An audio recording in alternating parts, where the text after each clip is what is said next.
убиството на малолетното девојче, како и на 74 годишниот човек од Велес, не ги поколеба лидерите на политичките партии да седнат на маса и да договорат датум за избори, двојни, председателски и парламентарни. Веројатно етиката или моралот кај нив е во втор план. Во овој издание на Трин гостин во емисијата ќе биде амбасадорот на Европската унија во Македонија, господинот Дейвид Гир. Господин Гир, дали монструозното убиство на малолетното девојче и на човекот од Велес всушност е последица на систем кој промовира и толерира неказнивост, и дали е ова уште една потврда за криминализираноста на државата? I mean, I think like everyone, I've been truly shocked and horrified by these terrible killings. And my heart, I can only imagine what the feelings are of the loved ones of both victims and their friends. And in the case of Vanya, of course, there's also her schoolmates. A terrible situation. But arrests have been made. The investigation is ongoing. And as you probably are aware, in circumstances like that, it's not appropriate for me to comment on the case or the wider implications of the case. But of course, we are following it very closely and share, I think, the feelings of the whole population of great sadness and revulsion at these terrible events. Во контекст на битката против криминалот, дали треба да ги жртвуваме правото и правната држава во името на европските интеграции? Па беше ургентно донесен законот за кривичниот законник, со кој дел од предметите застареа, дел беа преквалификувани поради и казните беа намалени. I think the path to the European Union is about reform, and at the heart of reform is establishing a rule of law system in the country. So of course it cannot be the case that European integration comes at the price of the rule of law. On the contrary, the only way for this country to join, or any country to join the European Union, is through reforms, including in the area of the rule of law, which ensure that you have a system which is providing justice for all and is reliable. Now, you rightly point out that we expressed both at the time and in the country report real concerns about the changes to the criminal law. And the reason for our concern was we saw that this was opening up impunity for high-level corruption cases.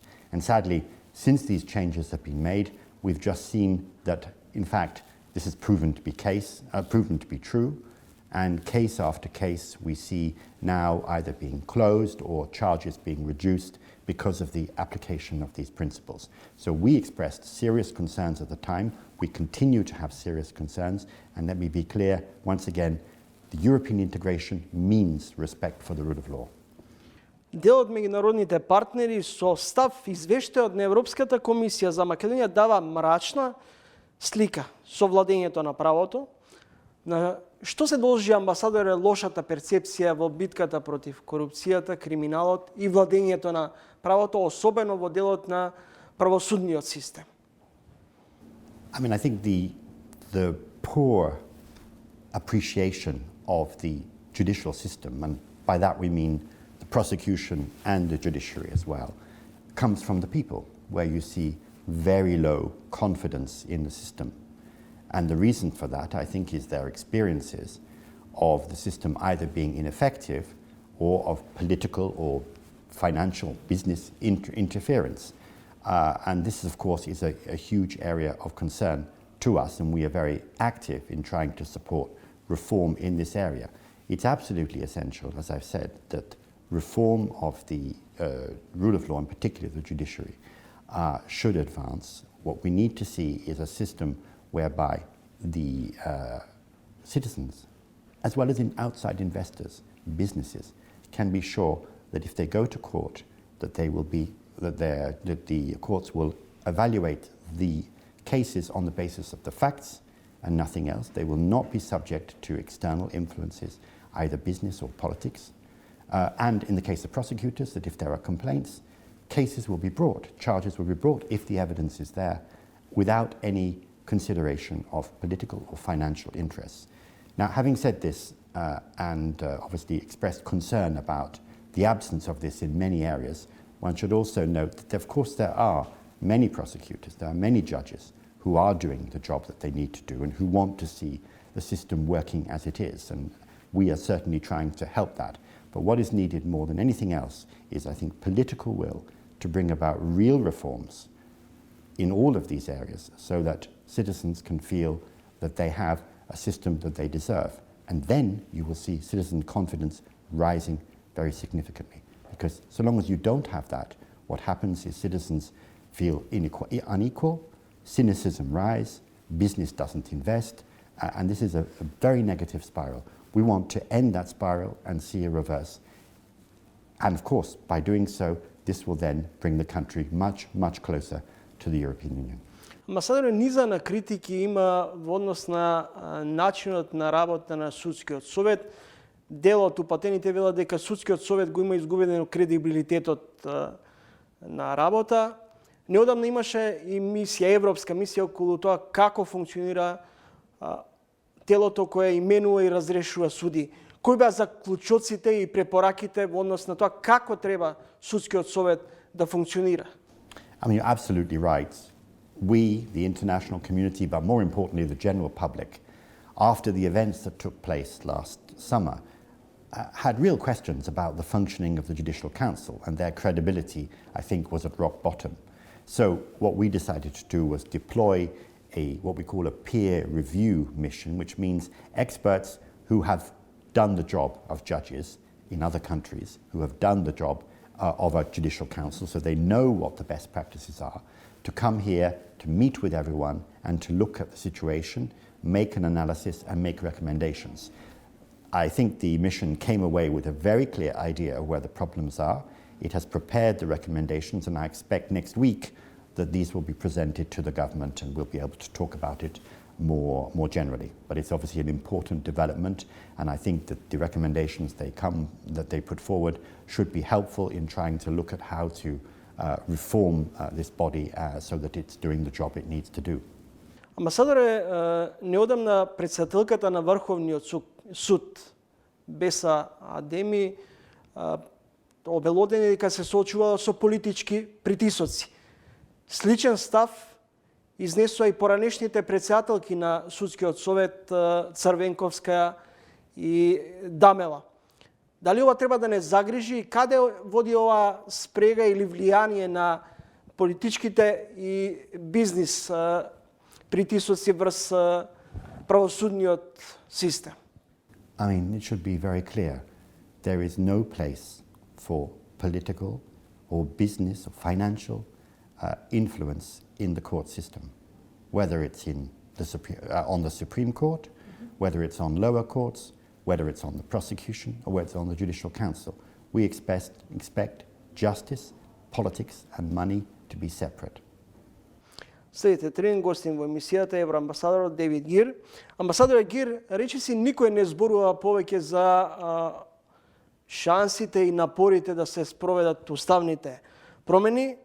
Дали во вакви околности може воопшто да се очекува на самитот на Европската унија воопшто Македонија да биде ставена како тема, и дали Брисел може би има план Б во наредните неколку недели да издействува врз политичките чинители да најдат заеднички јазик и во собранието да ги изгласаат уставните промени?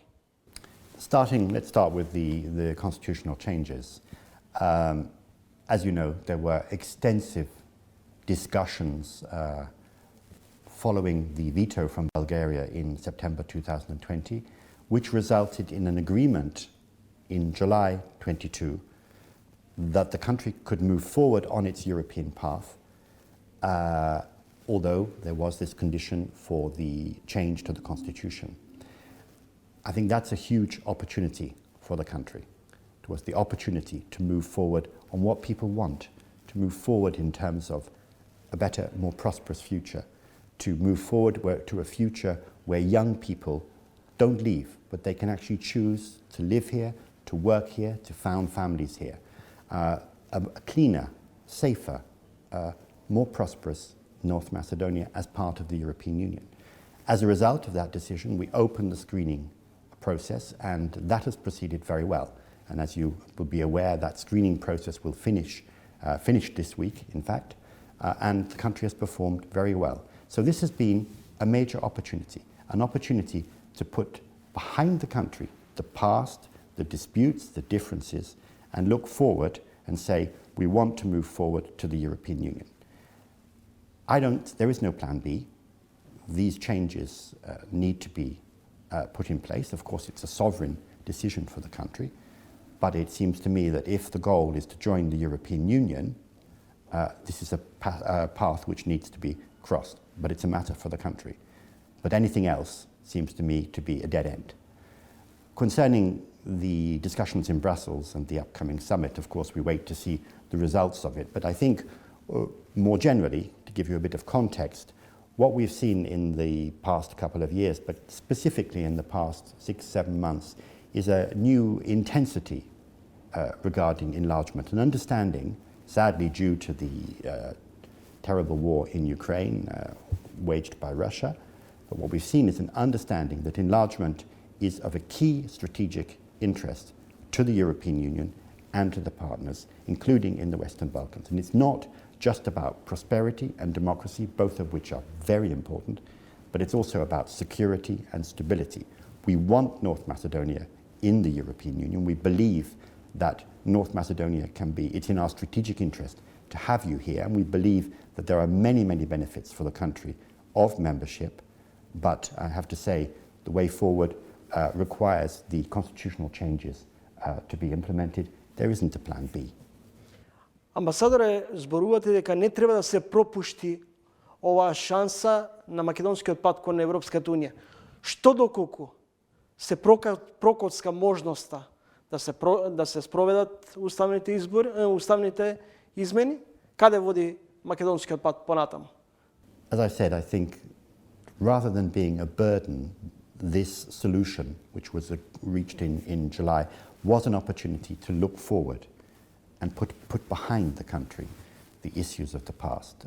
And that's why I think we believe firmly that this is the way forward, and that once these changes are made, then the country will move to the next step, which means really getting into the detailed discussions on the implementation of key issues. We've been talking about them: the rule of law, the fight against corruption, providing the very best opportunity for change. That's I think very much, as I said, a sovereign decision for the country. But as I've said, it's also a dead end if we're not continuing on the European path. And so we hope very much that this goal will be achieved as soon as possible. ВМРО-ДПМН, која претендира како партија да ја формира идната влада после изборите, е убедена дека може да издействува подобра преговарачка рамка и да реализира или да направи нов подобар договор со Бугарија. Дали е возможно промена на преговарачката рамка? I believe that the compromise that was reached at the end was the best compromise that could be achieved at the time. It was realistic, and it provides a way forward. I don't think anything else was possible. Compromises are always difficult because, by definition, not everyone gets everything they want. But as I said, what I think this country achieved by that was the opening of accession negotiations and a very clear path forward. Now, I know that ВМРО-ДПМН at different points has suggested that it might be able to renegotiate some kind of deal, or renegotiate the negotiating framework, or come up with some other solution. That's a matter for them. In my view, it's not a realistic at all to view that in that way. If leaders believe that there are alternatives, they should be very clear about what those alternatives are, and they should also show how they are realistic and how they really could result could achieve the result which they wish. Амбасадоре, идната година во Македонија ќе се одржат двојни избори, парламентарни и председателски. Дали тоа ќе биде тест за македонските граѓани да решат дали се за европска перспектива или за статус-кво на земјата и дали всушност изборите 2024 ќе бидат и своевиден тест за капацитетот на државата дали може да спроведе демократски и фер избори. I don't view it that way as one thing or another. First of all, this country has proved already on a number of occasions that it can hold competitive, democratic elections in line with international standards. And I have every expectation that these elections, both presidential and parliamentary in 2024, will follow that model. That's the good news. I think what's really important is that all parties, and I hope that this will be the case, during the discussions, during the election process, put forward the different policy options that they represent, the different ideas they have about the future governance of the country, so that the electorate, so that ordinary people can decide and can understand what the differences are between the parties and what the political offer is being made, rather than having a situation where there's a lot of mudslinging, very negative discussions, perhaps things being said which are not true or only partially true, disinformation. This environment, which we recognize in many elections around the world, is a huge problem. But I hope that in this process, in 2024, all of the political parties will take on the responsibility to explain to the public what they represent, what they're offering, and then it's for the public to decide who they want to go with. That's the nature of the challenge for 24. Амбасадоре Гир, во јавноста подолг период и вашите колеги имаат забелешки како се трошат европските пари кои нашите партнери ги издвојуваат во однос на финансирање на големи проекти, особено во делот на доброто владење и битката против корупцијата. Дали Брисел има увид каде завршуваат стотици милиони евра и колку тие се користат во насока на подобрување на сликата на земјата? Let's start with EU support in general, because there's a slight hint in, or more than a hint in your question, that somehow we're throwing money out of the water, out of the window, and we're wasting EU taxpayers' money. If you look at our support in general for the country, going way back, I think this support has been really significant and has been really decisive. You can go to any town, any village in the country, and you'll see ways in which standards of living have been improved thanks to EU support, whether or not it's in creating jobs, whether it's improving the environment, transport, all of these different areas. So I think we have been making, and we are continuing to make, a real contribution to improving lives and opportunities in this country. Now, concerning in the area of the rule of law and the fight against corruption, of course, we are very much engaged. And there have been some successes. I think the civil society has grown and has become more mature and more able to address many of these issues. I think the media, in many cases, not always, but in general, has been able to identify, investigate, and to be able to follow up on cases of corruption. Very, very important role. And we've also seen strengthening of some key institutions. We often refer to the State Commission for the Prevention of Corruption, the State Audit Office, as examples of institutions which are working well in the fight against corruption. And of course, we have strengthened the judiciary, the prosecution in different ways, and we have seen improvements there. There is a long way still to go, and it needs political will, because however much support we provide, without political will at every single level, then this support simply cannot come to fruition. So we remain committed to supporting the country in these areas, particularly because these reforms will need to be put in place in order to join the European Union, so it's in our interest too. But what we need is clear, strong, consistent political will across the political divide and across institutions throughout the country. And I hope very much that as we look forward in 2024, we will see the pace of reforms picking up and be able to report much more positively in our country report on the year ahead. Благодарам за издвоеното време и за гостувањето во емисијата. Thank you very much. Ви благодарам.